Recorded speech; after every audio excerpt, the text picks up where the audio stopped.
Bismillahirrahmanirrahim. Alhamdulillahirabbil alamin. Wassalatu wassalamu ala asyrafil anbiya'i wal mursalin sayyidina Muhammadin wa ala alihi wa ashabihi ajma'in. Rabbi shrah li sadri wa yassir li amri wahlul 'uqdatam min lisani yafqahu qawli.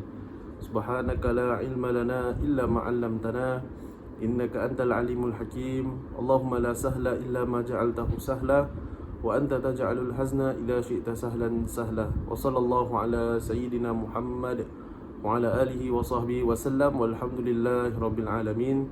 Para penonton yang dirahmati Allah sekalian, Assalamualaikum warahmatullahi wabarakatuh.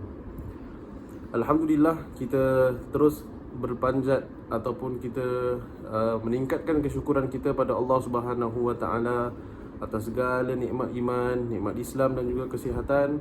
Dan juga kita bermohon di dalam masa-masa ini mudah-mudahan Allah Subhanahu wa taala mengangkat bala ini daripada kita semua, dan Allah Subhanahu wa taala memberikan kesembuhan kepada mereka-mereka yang sakit, dan kita bermohon dan minta perlindungan daripada Allah. Mudah-mudahan Allah Subhanahu wa taala melindungi diri kita dan ahli keluarga kita daripada segala musibah, daripada segala bala bencana, daripada segala penyakit yang memudaratkan. Dan kita bermohon mudah-mudahan Allah menyampaikan segala hajat-hajat kita dunia dan akhirat. Amin ya rabbal alamin. Baik penonton yang dirahmati Allah sekalian, bersambung kita di dalam pembacaan dan juga pengajian kitab Bidayatul Hidayah karangan Imam Al-Ghazali rahimahullahu taala, yang mana kita telah pun memberikan perkongsian mengenai guideline ataupun tips-tips ataupun nasihat-nasihat Imam Al-Ghazali kepada kita, dan juga cara kita bergaul dengan orang-orang di sekeliling kita. Masih lagi kita di dalam bab tersebut, iaitu di dalam adab pergaulan. Kerana di dalam kita bergaul, di dalam kita bercampur dengan masyarakat, baik pada zaman lebih-lebih lagi pada zaman sekarang ini, bukan sahaja kita berjumpa atau berurusan secara fizikal, kadang-kadang kita pun berurusan secara online kan. Sekarang ni kadang-kadang contoh, kalau kita berjual beli dekat Carousel ataupun apa-apa, mana-mana online platform pun sebenarnya ada adab-adabnya, ada tata cara. Kerana itu yang diajarkan dalam Islam, kita harus berlaku baik dengan orang-orang sekeliling kita, sama ada mereka ini Islam ataupun yang bukan Islam. Yang penting kita perlu berlaku baik dan juga ada etika-etika sesama orang sekeliling kita. Jadi pada sesi-sesi yang lepas telah pun kita bincangkan tentang adab dengan pergaulan dengan kawan rapat dan sebagainya, ataupun dengan orang yang berharta, orang yang ada pangkat, ada semua adab-adabnya yang pernah kita kongsikan bersama. Maka sambungan pada kali ini ialah sama juga, iaitu adab pergaulan dengan mereka-mereka yang kita rasa tak boleh, ataupun mereka-mereka yang mungkin perlu nasihat, akan tetapi bagaimana cara kita menasihati orang ini. Pada hari ini itu yang Imam Al-Ghazali berkongsikan ataupun share dengan kita lah, daripada dalam kitab ini insya-Allah. Jadi katanya qala, dan janganlah engkau memberi nasihat kepada mereka selagi engkau belum melihat pada mereka tanda-tanda akan menerima nasihatmu. Kalau tidak, mereka akan menolak nasihatmu dan engkau menjadi musuh dengannya. Dan jikalau mereka salah faham di dalam satu masalah, sedangkan mereka tidak mahu belajar daripadamu, maka jangan engkau ajarkan mereka, kerana mereka akan mengambil ilmu darimu, kemudian lalu mereka akan menjadi musuhmu, kecuali jika salah faham itu membawa mereka kepada melakukan maksiat dengan sebab jahil. Maka ketika itu hendaklah engkau memberi nasihat kepada mereka dengan cara yang lemah lembut, bukan dengan cara yang keras dan kasar. Jadi di sini Imam Al-Ghazali rahimahullah taala memberikan kita panduan, yang mana kalau kita melihat ada segolongan atau segelintir manusia, sama ada kita kenal ataupun tidak, mungkin daripada golongan ahli keluarga, mungkin daripada teman-teman, yang kita rasa kita perlu menasihati mereka, yang kita rasa kita nak kena cakap dengan mereka. Jadi pertama sekali katanya, jangan kau memberi mereka nasihat selagi engkau belum melihat pada mereka tanda-tanda mereka menerima nasihat. Jadi ini terpulang kepada situasi ataupun kepintaran atau hikmah diri kita sendiri. So bila kita tengok orang, kita rasa agak-agak kalau kita nasihatkan dia pada waktu sekarang ni, agak-agak dia efektif ke tak? Agak-agak dia akan makan kata ke tidak? Sebab kadang-kadang apabila kita nak menasihati, bila kita nampak satu kesilapan, kadang-kala bukan itu jam juga kita nak kena cakap, sebab semua perkara ada timingnya, ada waktunya. Jadi ada waktu yang kita rasa mungkin ini adalah waktu yang terbaik untuk kita cakap, ataupun mungkin kita rasa ada lagi waktu yang lebih baik untuk kita nak cakap. Mungkin dalam keadaan kita pun dah tenang, maknanya emosi kita pun dah tenang. Contoh bila kita nampak kawan kita, contohlah ni saya kasih contoh, iaitu dalam konteks mungkin kita lihat kawan kita ini dia tidak tunaikan solat, tapi padahal kita dah kawan dengan dia dah lama. Jadi macam mana agak-agak kita nak nasihat dengan orang tersebut? Jadi pada waktu itu kita lihatlah keadaan. Mungkin dalam keadaan kita bersendirian dengannya, mungkin dalam keadaan kita tak memalukannya. Jadi mungkin pelan-pelan kita cakap. Dan kadang-kala nasihat ini bukan berbentuk percakapan, kadang-kala berbentuk perbuatan. Perbuatan siapa? Perbuatan diri kita. Sebab kita ni orang nampak dan orang tengok. Jadi bila contoh kawan rapat kita, mungkin kita kerja dengan dia, selalu mungkin dia perasan kita ni solat, tapi kita nak kena ingat, niat kita solat tu sebenarnya bukan nak tunjuk pada dia, tidak. Tapi sebenarnya lebih kurang orang kata cara yang halus untuk kita memperlihatkan kepadanya. Mudah-mudahan dengan harapan Allah buka hatinya, tergerak hati, cakap kawan aku ni selalu solat lah, jadi nanti pelan-pelan lah mungkin dia nak belajar solat. Sebab itulah dinamakan hidayah ataupun petunjuk dari Allah Subhanahu Wa Taala. Itu pun datang daripada diri ataupun diri kita yang ikhlas. Maknanya kita sembahyang ni bukan dengan cara nak menunjuk, tidak. Menunjuk tu mungkin daripada sudut kita nak tunjukkan dia yang sebenarnya kita nak kena solat. Contoh. Jadi mungkin kadang-kadang bila kita keluar, kita tengok kawan kita tak solat, kita cakaplah dengan dia lah, mungkin aku nak minta 5 minit sekejap aja, nak sembahyang sekejap aja. Kita kadang-kadang ada orang dia tak sensitif, dia ajak kan, dia cakap jomlah, marilah kita sembahyang sekali sama-sama. Padahal dia tahu yang kawan dia tak boleh sembahyang. Dia tahu kawan dia tak tahu apa-apa pasal sembahyang. Jadi orang tu rasa offended, orang tu rasa berdosa, orang tu rasa hina. Kau ajak aku sembahyang, kira orang putih kata insulting lah. Jadi maka kita nak kena tengok juga cara, dalam cara yang baik. Ini semua terpulang kepada kepintaran dan juga hikmah masing-masing. Ada orang ada orang memang kadang kurang sikit. Jadi diingatkan macam Nabi ni dakwah, Nabi ajak orang solat dan sebagainya, tapi ada caranya. Kadang-kadang malu kawan tersebut kan. Sebab kan apa? Kita ajak dia sembahyang, konon-konon kita cakap, Ustaz, saya ajak dia solat tau kan, tapi dia yang tak nak. Kita pun tanya balik lah, macam mana cara kita ajak. Mula-mula kita cakap, mungkin kita boleh cakap dengan, mungkin kita cakap, aku nak solat sekejap lah. Kita tak, maksudnya bukan nak, kita tak nak ajak dia, tidak. Tapi orang kata bertahap-tahap. Lama kelamaan mungkin hatinya terbuka kan? Jadi bila kita ikhlas dekat situ, Allah Maha mengetahui bila yang dia sebenarnya nak memberikan hidayah ataupun petunjuk kepada orang tersebut. Jadi dia pun tak rasa offended kan. Kadang-kadang kita cakap benda atau kita sebutkan satu perkara yang mungkin orang offended. Contoh bila kita tahu yang orang ni tak boleh solat, kita suruh dia imam. Lainlah kalau kita tak tahu, tak apa. Tapi sengaja kita dah tahu dia tak boleh, kita tolak dia pergi depan, kau imam lah. Malulah kawan tersebut kan. Jadi secara bertahap. Ini mungkin ada banyak lagi lah contoh, bukan pasal solat aja lah, pasal apa-apa pun. Mungkin pasal tutup aurat, mungkin pasal baca Quran, cara kita nak menegur orang baca Quran, cara kita nak tegur orang tutup aurat, cara kita nak suruh orang solat, cara kita nak suruh orang beribadah dan sebagainya, ajak pergi masjid dan sebagainya. Semua ada cara-cara yang tersendiri. Mungkin cara yang paling baik sekali adalah cara yang halus, iaitu yang mana kita membuat satu effort, kemudian kita susuli dengan doa. Sebab bila kita ikhlas, insya-Allah Allah Subhanahu Wa Taala akan bantu. Mungkin kita dengan ahli keluarga kita, contoh dengan ahli keluarga ni kadang susah sikit kita nak nasihat, sebab dia ada pertalian keluarga. Contohlah kita kasih contoh, kita nak naik taksi lah. Kita nak naik taksi, kita tahan taksi. Lepas tu kita nak pergi kerja ni, sekarang dah lambat. bila kita tahan taksi, sekali yang bawa taksi tu apik, contohlah apik driver. Jadi bila apik driver tu dia bawa kita jalan yang agak jauh, kita pun dah lambat nak pergi kerja, mesti kita rasa marah dengan dia. Sebab kenapa? Sebab kita tak kenal dia kan.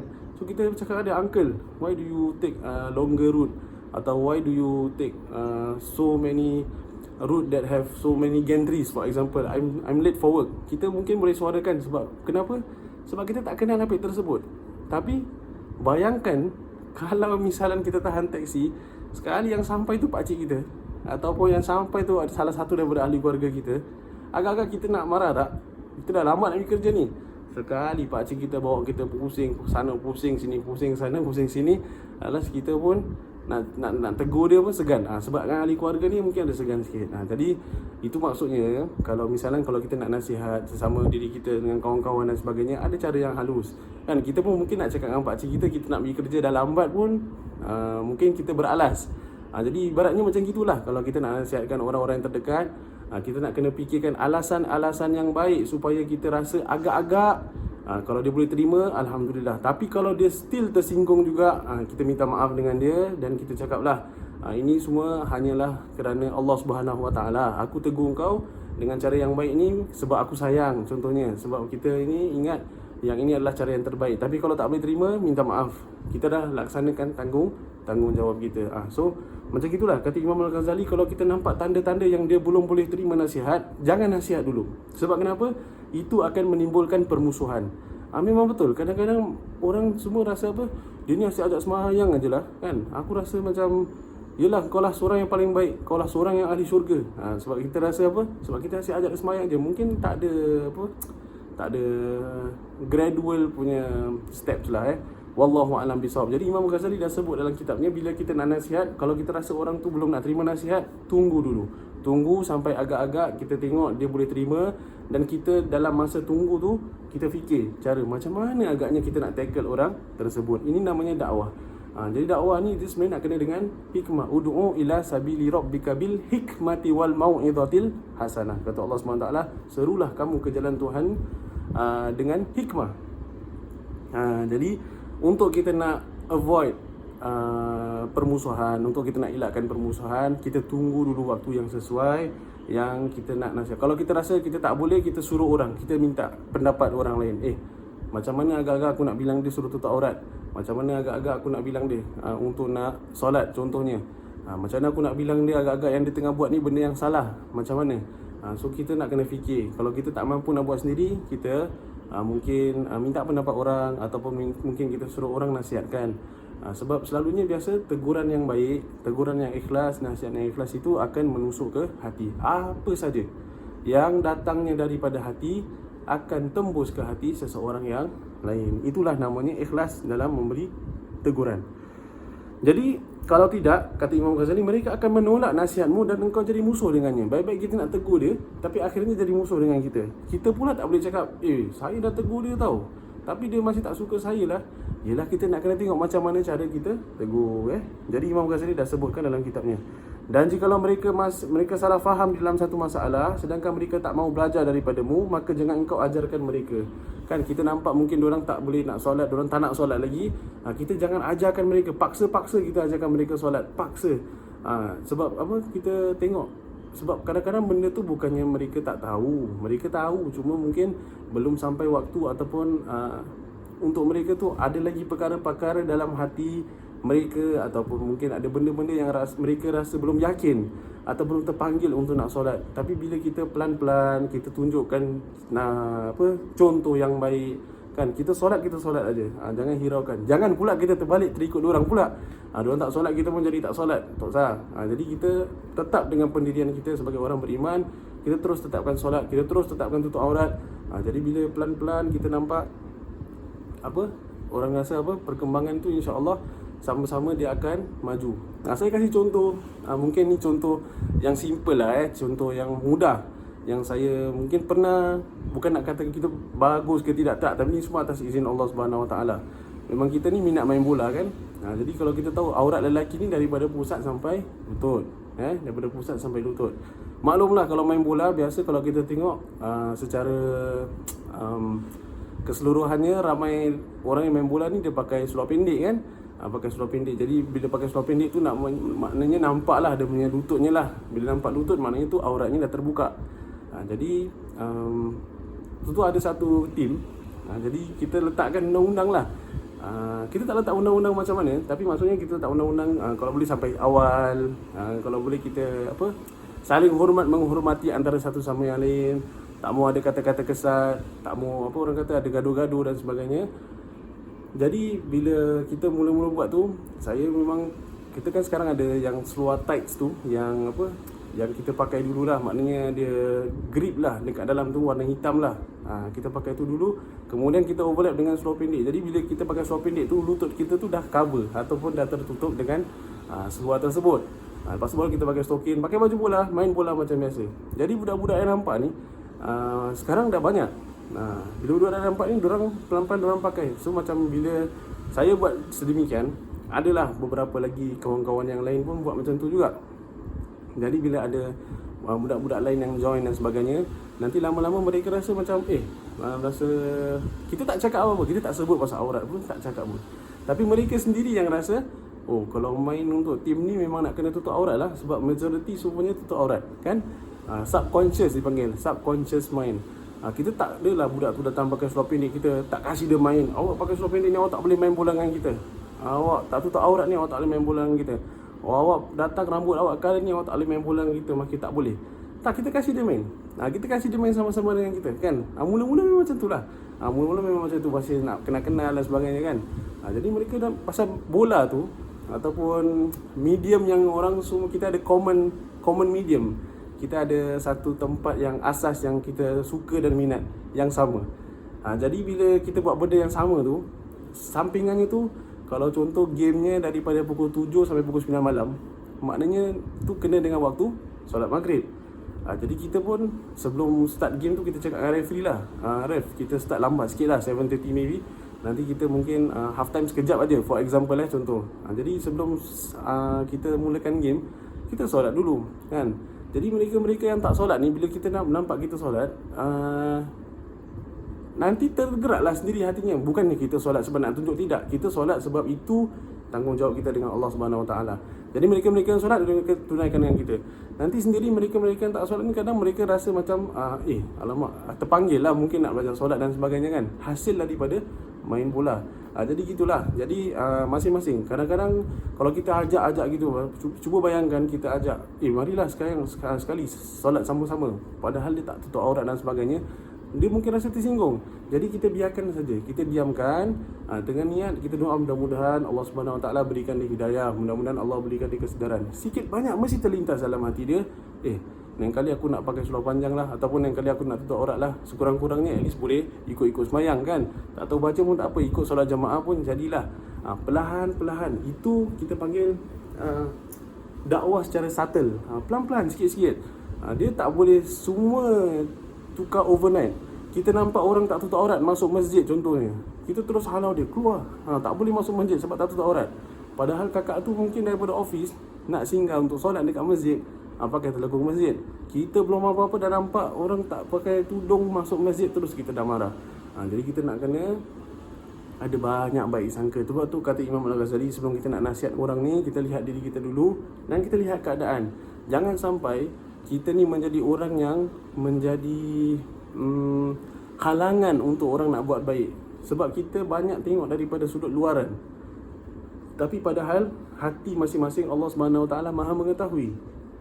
So sebab tu bila Imam Al-Ghazali kata, sebab kalau kita lakukan sedemikian, bila kita buat sedemikian, seolah-olah ni macam kita menganggap diri kita ni mulia secara tak langsung. Subconsciously kita anggap diri kita ni lebih baik bila kita menasihati orang ni. Sebab tu sebelum kita nasihati orang, kita nasihat diri kita dulu. Kita straightkan dulu kita punya niat, agak-agak aku ni nasihatkan ni sebab apa. Jadi kita betul-betul nak kena lillahi ta'ala. Memang susah, tapi boleh dilakukan. Jadi katanya Imam Al-Ghazali ni, kalau kita rasa benda yang mereka buat tu akan memberikan mereka kecenderungan kepada maksiat, atau memberikan mereka kecenderungan kepada dosa. Contoh, kita nampak orang ni dia betul-betul persisten untuk, contohlah nak minum arak. Jadi kita cakap, kita tak boleh macam, oh ustaz cakap nak kena tunggu waktu yang baik, biar kena mabuk dulu semua. Tidak. Waktu tu kita boleh masuk, kita boleh mencela, dan kita boleh cakap ni lah. Sebenarnya mungkin ada benda yang lagi baik, ataupun kita ajak dia pergi tempat lain dan sebagainya. Kita divert dia. Divert dia dengan cara yang Allahu alam. Mungkin ni semua orang kata subjektif. Masing-masing ada hikmah masing-masing. Jadi kita nampak satu situasi tu, dia punya point dia is, kita minta Allah SWT, ya Allah berikan aku hikmah, kan? Berikan aku hikmah bagaimana aku boleh orang kata menasihati orang tersebut dalam waktu tersebut. Sebab Allah yang maha mengetahui. Kadang-kadang Allah nak suruh kita nampak pun sebab Allah mungkin nak kasih kita pengajaran, atau nak kasih kita peluang supaya kita dapat memberikannya nasihat. Contohnya, jadi ada mungkin ada cerita ni saya pernah teringat daripada seorang teman. Dia dulu waktu kecil-kecil, dia main bola pakai tin, kan, dekat kolong lift tu, dekat lift lobby. Jadi bunyinya bising, ketekang ketekung bising, kan. Budak-budak kan main bola, bukan pakai bola, pakai tin. Sekali tiba-tiba satu jiran tu dia buka pintu dengan mukanya yang tengah orang kata tak cukup tidur, matanya yang merah dengan rambutnya yang rungsing. Lepas tu muka bengis. Dia buka pintu, dia tengok budak-budak ni tengah main tin tu. Budak-budak ni terdiam. Sebab apa? Takut kena marah, kan. Orang tu belum tidur contohnya. Sekali tanpa disangka-sangka, orang yang marah tersebut tu, orang yang muka garang bengis tersebut, memberikan budak tu, atau memberikan budak-budak ni bola tenis. Padahal menurut kawan tu, itu mungkin bukan orang Islam, kan, bukan orang Islam kita. Itu pun dikira sebagai dakwah yang berhikmah. Kerana apa? Kerana instead dia marah budak-budak ni, tapi dia kasih alternatif lain. Kalau korang nak main bola, jangan pakai tin, pakai bola tenis ni. Jadi budak-budak ni sambung main lah, pakai bola tenis tu. Jadi mungkin kurang sikit bisingnya, kan. Tapi pasal dia orang budak-budak tak faham, sambung aja main. Kalau kita dengan orang tua kena, maknanya tu sebagai satu sindiran yang sinis lah, kan. Tapi kadang orang tak faham juga, kadang kena sini-sini pun tak faham. Bila sini-sini tak faham, kadang nak kena direct aja. Cuma bila direct, kadang kita lihat juga, jangan sampai menyinggung hati dan perasaan orang. Pucuk pangkalnya nasihat lillahi ta'ala. Jadi kata Imam Ghazali, maka nasihatlah mereka dengan cara yang lemah lembut, bukan dengan cara yang keras dan kasar, perlahan-perlahan. Ini kita nak kena orang kata yang perubahan yang memakan masa. Ada orang cepat dapat hidayah, ada orang lambat dapat hidayah, ada orang tak dapat hidayah. Jadi pucuk pangkalnya, hidayah ni milik Allah Subhanahu Wa Taala. Kita minta Allah. Kuncinya kita minta dengan Allah. Kita rasa effort kita ni macam dah banyak, tapi sebenarnya akhirnya Allah juga yang izinkan. Jadi kita minta dengan Allah, ya Allah berikanlah aku hikmah supaya aku dapat membimbing orang tersebut, dan maka dengan itu kau bimbinglah kami semua. Minta Allah Subhanahu Wa Taala. Jadi sambungnya lagi, dan apabila engkau melihat dari mereka akan kemurahan dengan harta atau kebaikan pada pergaulan, maka syukurlah pada Allah Ta'ala yang telah mencampakkan kecintaan mereka terhadap dirimu. Bila kita rasa orang-orang sekeliling kita ni suka dengan kita, sayang dengan kita, dengan hartanya, dan juga dengan baik dengan kita, contoh dia selalu kasih barang atau kasih makan dan sebagainya, maka kita syukur dengan Allah SWT, kan. Kita panjatkan kesyukuran, ya Allah, alhamdulillah orang-orang ni sayang kita, kan. Orang-orang ni sangka baik dengan kita, padahal kita ni orang yang berdosa. Jadi kita minta Allah tutup aib kita, minta Allah SWT tutup aib mereka, dan mudah-mudahan Allah berkati hubungan tersebut. Syukur banyak dengan Allah Ta'ala, kan. Dan apabila engkau melihat dari mereka kejahatan, maka serahkanlah urusan mereka kepada Allah. Kita nampak orang sekeliling kita ni laku jahat dengan kita, kita serahkan pada Allah Subhanahu Wa Taala. Sebab macam mana kita nak balas pun, macam mana kita nak tak puas hati pun, akhirnya Allah juga yang memiliki mereka. Maka kita kalau serahkan mereka kepada Allah, Allah Maha mengetahui macam mana Allah nak memperlakukan mereka atas kejahatan-kejahatan yang mereka dah lakukan kepada diri kita. Jadi macam itulah, kita serahkan pada Allah Subhanahu Wa Taala. Jadi kita orang kata free ataupun bebas. Orang suka, kita syukur. Orang tak suka, kita serahkan dia pada Allah SWT. Jadi itu yang diajarkan oleh Imam Al-Ghazali. Dan apabila engkau melihat dari mereka kejahatan, maka serahkanlah urusan mereka kepada Allah, dan berlindunglah Allah Ta'ala daripada kejahatan mereka. Minta Allah perlindungan daripada diri mereka ataupun daripada diri kita, daripada segala kejahatan mereka. Jadi katanya juga di sini, Dan jangan kau kata pada mereka, kenapa kau tak mengetahui kedudukanku. Macam contohnya lah, kita orang tak suka kita kan, kita cakap, kau tak kenal ni aku siapa, kau tak tahu ni aku ni buat apa, kau tak tahu aku ni bos, kau tak tahu ni aku ni, kau tak kenal aku siapa. Kata Imam Ghazali, jangan kata sedemikian. Jangan kata aku adalah Fulan bin Fulan, aku adalah Al-Fadil Fulan bin Fulan yang banyak mempunyai kelebihan ilmu dan pengetahuan. Aku ni orang besar company ni tau, aku ni anak bos tau, aku ni bos tau.